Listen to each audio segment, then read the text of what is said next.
શ્રી ગણેશાય નમઃ. જય શ્રી કૃષ્ણ મિત્રો. કામિકા એકાદશી વ્રત કથા. તુલસીજીની પૂજાનું વિશેષ મહત્વ છે આ એકાદશીમાં. એ શું કામ છે, શું ઘટના છે એની પાછળ એ આપણે આ વાર્તામાં વિડીયોમાં સાંભળીશું. તો મિત્રો અંત સુધી જોડાયેલા રહેજો, આ વાર્તાને સાંભળજો, બીજાને પણ શેર કરજો, લાઈક કરજો અને આ ચેનલમાં નવા હોય તો સબસ્ક્રાઈબ પણ જરૂર કરી દેજો. ઓમ નમો ભગવતે વાસુદેવાય. ઓમ શ્રી કૃષ્ણ વાસુદેવાય હરિયે પરમાત્મને પ્રણતઃ ક્લેશનાશાય ગોવિંદાય નમો નમઃ. હરે કૃષ્ણ. ચાલો હવે આપણે જઈએ સીધા યુધિષ્ઠિર મહારાજના ભવનમાં, જ્યાં ભગવાન શ્રી કૃષ્ણ અને યુધિષ્ઠિર વચ્ચે સંવાદ ચાલી રહ્યો છે.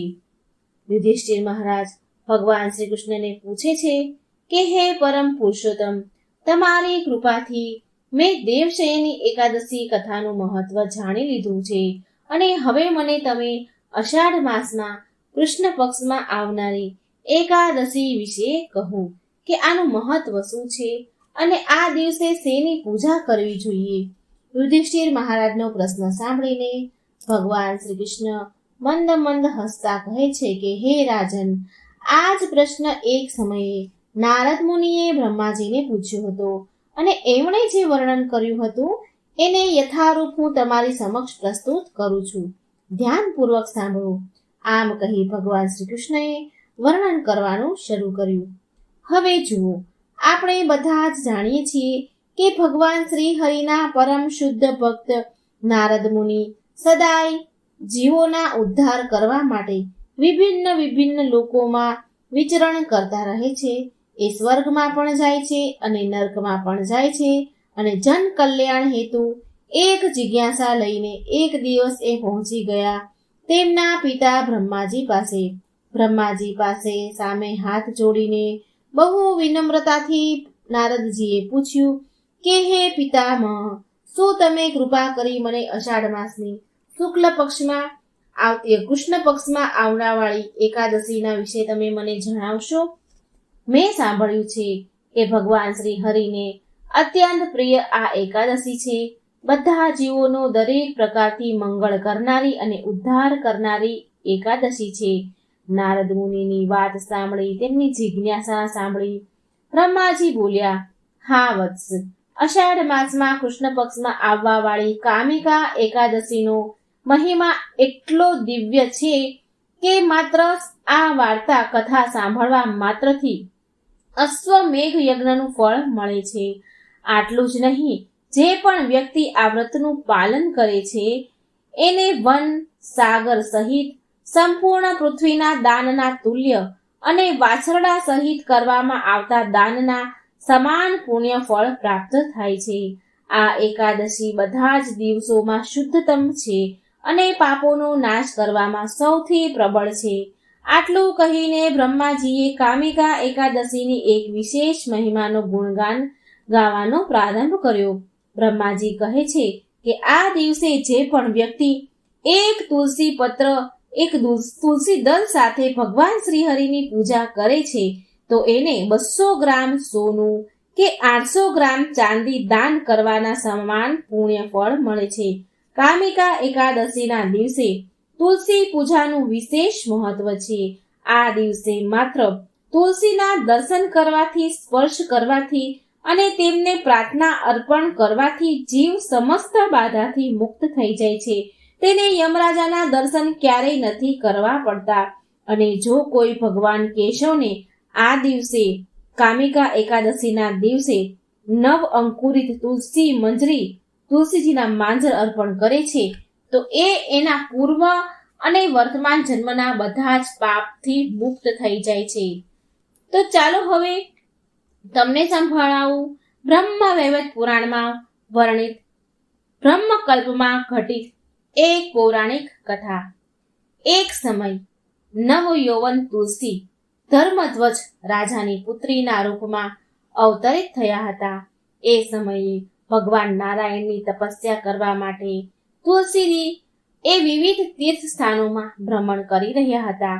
એવામાં ગંગા તટ પર તેમણે વિઘ્ન વિનાશક ગણેશજીને જોયા.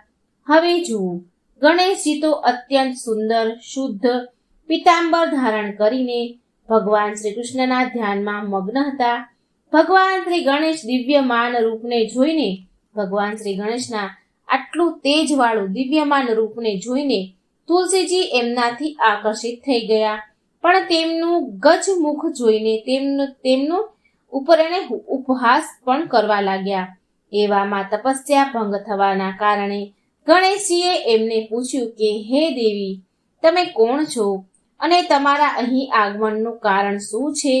શું તમે નથી જાણતા કે તપસ્વીઓનું ધ્યાન ભંગ કરવું સદાય પાપજનક હોય છે? ગણેશજીની વાત સાંભળીને તુલસીજી બોલ્યા કે હું ધર્મધ્વજની કન્યા છું અને હું પતિ પ્રાપ્ત કરવા માટે તપસ્યા કરી રહી છું. તમને જોઈને હું તમારા ઉપર મોહિત થઈ ગઈ છું. કૃપા કરી તમે મને તમારી પત્નીના રૂપમાં સ્વીકાર કરો. આ વાત સાંભળી ભગવાન ગણેશ બોલ્યા કે વિવાહ કરવા એ તો બહુ ભયાવહ કાર્ય છે અને વિવાહ સર્વદા દુઃખોનું કારણ બને છે. મારી વિવાહ કરવાની કોઈ ઈચ્છા નથી, માટે કૃપા કરી મારી તરફથી ધ્યાન હટાવી દો અને કોઈ બીજા પુરુષને શોધો. આ સાંભળીને તુલસીજીને ક્રોધ આવી ગયો અને એમણે કહ્યું કે તમારા વિવાહ જરૂર થશે. જ્યારે ગણેશજીએ તુલસીજીનું આ રૂપ જોયું તો તેમણે તુલસીજીને શ્રાપ આપ્યો કે હે દેવી, તમે નિસંદેહ અસુરની પત્ની બનશો અને ત્યાર પછી ભગવત કૃપાથી તમે એક વૃક્ષ બની જશો. હવે આ શ્રાપ સાંભળીને માં તુલસી અત્યંત ડરી ગયા અને ગણેશજીને પ્રાર્થના કરવા લાગ્યા કે એ આ શ્રાપને પાછો લો. પણ ગણેશજી બોલ્યા કે દેવી, તમે બધા જ વૃક્ષોમાં પ્રમુખ બનશો. કાલાંતરમાં તમે ભગવાન નારાયણના પ્રિય બનશો. તમારા દ્વારા કરવામાં આવેલું પૂજન મનુષ્ય માટે લાભકારક હશે. તમે ભગવાન શ્રી કૃષ્ણના અત્યંત પ્રિય બનશો અને મારા દ્વારા સદાય તમે ત્યાજીત રહેશો, એટલે કે ત્યાગ કરીશ તમારો સદાય. આ પ્રકારે આપણે બધા જ જાણીએ છીએ કે તુલસી દેવી આગળ જઈને શંખચૂડ નામના અસુરની પત્ની બન્યા અને ત્યારબાદ ભગવાનના પ્રિય તુલસી દેવી છોડના રૂપમાં પ્રગટ થયા. તો આ તો હતી તુલસી દેવીની સંલગ્ન પૌરાણિક કથા. પણ શું તમે જાણો છો કે તુલસીજીના જાણે અજાણે કરેલી સેવાનો ચમત્કાર આજના કળિયુગમાં પણ જોવા મળે છે?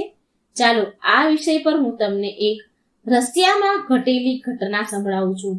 આ ઘટના અરુણ લોચન નામના એક 30 વર્ષના રશિયન ભક્તના જીવનમાં ઘટી હતી. જ્યારે અરુણ લોચન એક બાળક હતા ત્યારે એમની માતાએ અજાણતા તુલસીજીના છોડને ઉછેર્યા અને રશિયામાં કડક ઠંડીમાં તુલસીજીની સાર સંભાળ લીધી. શરૂઆતમાં તો એમને એવું લાગ્યું કે આ અન્ય છોડની જેમ આ સામાન્ય છોડ છે, પણ ધીરે ધીરે તેમને તુલસીજીના આધ્યાત્મિકતાનો અનુભવ થવા લાગ્યો.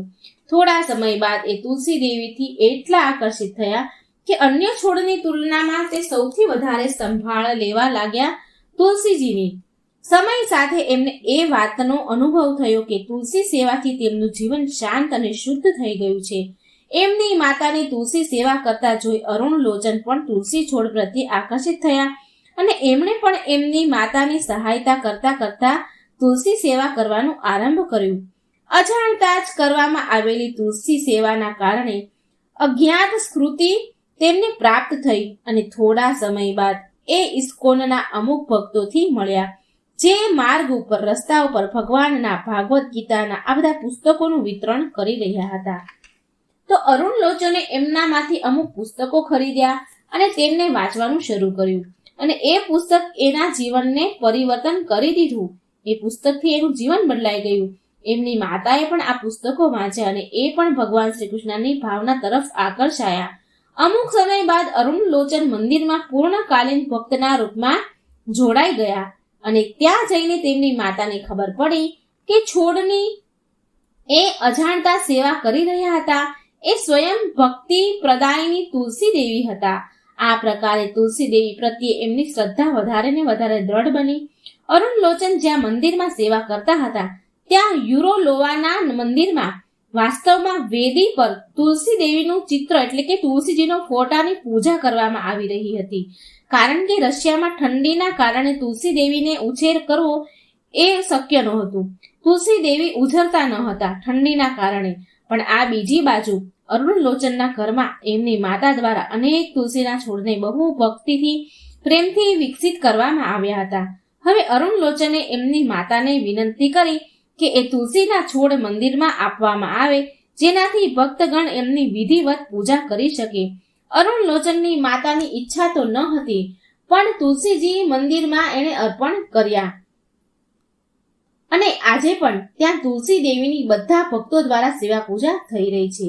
તો મિત્રો, હવે તમે સમજી ગયા હશો કે આ કામિકા એકાદશીની વ્રત વિધિમાં સૌથી વિશેષ વિધિ છે આ દિવસે તુલસી દેવીની પૂજા અર્ચના કરવાની અને ભગવાન શ્રી કૃષ્ણને તુલસી પાન અથવા નવ અંકુરિત મંજરી અર્પણ કરવી. એકાદશીના દિવસે બ્રહ્મ મુહૂર્તમાં ઉઠીને સ્નાન વગેરેથી સ્વચ્છ થઈને ભગવાનની મંગળા આરતી કરવી અને જો કરી ન શકો તો ઓનલાઈન મંગળા આરતીના દર્શન પણ જરૂર કરવા. ત્યાર પછી તુલસીજીની પૂજા કરવી. આના માટે તુલસીજીને એક ઊંચા સ્થાન પર આસન પાથરી અને એના ઉપર તુલસીનું કુંડું જેમાં તમે તુલસી રોપ્યા છે એ મૂકો. પછી દીવો પ્રગટાવો, જળ અર્પણ કરો, તુલસીજીની 4 પ્રદક્ષિણા કરો. પ્રદક્ષિણા કરતી વખતે મંત્ર જાપ કરવો, આ મંત્ર બોલવો, અથવા તો તમને કોઈ મંત્ર આવડતા હોય માં તુલસીના એ બોલી શકાય છે. અને જો હું આ કહું છું એ મંત્ર પણ બોલી શકાય છે. યાની કાની ચ પાપાની બ્રહ્મ હત્યાદિ કાની તાની તાની પ્રણશ્યંતિ પ્રદક્ષિણ પદે પદે. ત્યાર પછી તુલસીજીને પ્રણામ કરો અને સામે બેસીને હરે કૃષ્ણ કૃષ્ણ કૃષ્ણ હરે હરે, હરે રામ રામ રામ હરે હરે આ મંત્ર જાપ તમે બની શકે એટલા તમે કરો તો વધારે સારું છે. અને આખા દિવસ દરમિયાન તમે આ મંત્ર હાલતા ચાલતા કે બેસતા ઉઠતા તમે આ જાપ કરી શકો છો. કામ કરતા કરતા પણ આપણે આ ભગવાનનું નામ સ્મરણ કરી શકો છો. આવી રીતે આપણે આ એકાદશી વિશેષ બનાવી શકીએ છીએ. એકાદશીના દિવસે અન્ન ન ખાવું, તમારી શારીરિક ક્ષમતા અનુસાર નિર્જળા, પાણી પી, ફળ ફ્રૂટ ખાઈને કે પછી એકાદશી પ્રસાદ કરીને ઉપવાસ કરી શકાય છે. સંધ્યા સમયે તુલસીજી સામે દીવો કરો અને મંદિરમાં ભગવાન શ્રી કૃષ્ણનો સામે મૂર્તિ છે, ફોટો છે, જે પણ છે એને ઘીનો દીવો કરો અને દ્વાદશીના દિવસે નિર્ધારિત પારણા સમય જે આપ્યો હોય એ સમયે પારણા પણ જરૂર કરી લેવા. ભગવાનને પ્રસાદ ધરાવો અને એ પ્રસાદ લઈને પારણા કરો અને યથાશક્તિ પ્રમાણે બ્રાહ્મણને, સુયોગ્ય બ્રાહ્મણને દાન આપો અથવા કોઈ જરૂરિયાતમંદને દાન આપો, એ પણ કલ્યાણકારી છે. તો મિત્રો, આવી રીતે આપણે કામિકા એકાદશીનું વ્રત કરીશું.